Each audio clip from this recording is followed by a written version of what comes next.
Hello, my name is JC Littrell, and I am currently in my second year of teaching agriculture at the high school level. This year, I just got my first junior high class. But before I get into that, let me tell you a little bit about myself. I am originally from Illinois, born and raised. I came out here to go to college at Fort Hays State University. I chose Fort Hays State University because it wasn't too big, it wasn't too small, and the only sport I was really interested in competing in college was rodeo, and Fort Hays State has a college rodeo team. I also have family out here in Kansas. My family has been involved in farming, ranching, and rodeo for many generations. That's kind of why I chose to teach agriculture. Here's a picture of my family, my mom, my dad, my brother, and my grandparents. We've been involved in agriculture for forever. My great-great-great-grandparents farmed in Tennessee, and my great-grandfather moved to Illinois.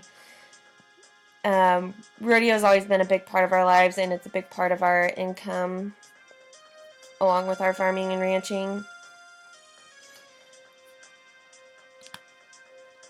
Teaching agriculture. So I chose to teach agriculture because of my background, and I've always been told that I've had good leadership skills, but I've also kind of always wanted to be a teacher. My dad was an ag teacher when I was younger, and he would take me to school with him, and he said that I would just sit and teach the class. He said one day I taught his class how a calf was born, and he said you could have heard a pencil drop in there. And here's a picture of me in FFA, also back when I was still in high school. So far, I've really enjoyed teaching ag, and then I also have a picture here of me getting to go to the Kansas State Fair for the first time. This year was the first year that I have ever went to the Kansas State Fair and not went to the Illinois State Fair, so that was kind of a big deal for me. Some of my goals. Last year I had so many goals and I felt like I had such little time to get them done. On the right is a picture of my kids getting their FFA charter. It was our very first year having an ag program and an FFA, so that was a really big deal, and that was my goal. My first year was to get our charter signed. I also have a picture here of my kids working at the state fair. Some of my goals just for this year is to grow our program, grow our resources, and I feel like every time I turn around there's someone there to lend a helping hand in that area. Some of my long-term goals is to have a very well-supported, a very functional ag program and FFA organization at our school, because it is a rural community and that is something that they can thrive off of. And here is a picture of us teaching our community members, especially our grade schoolers, about agriculture.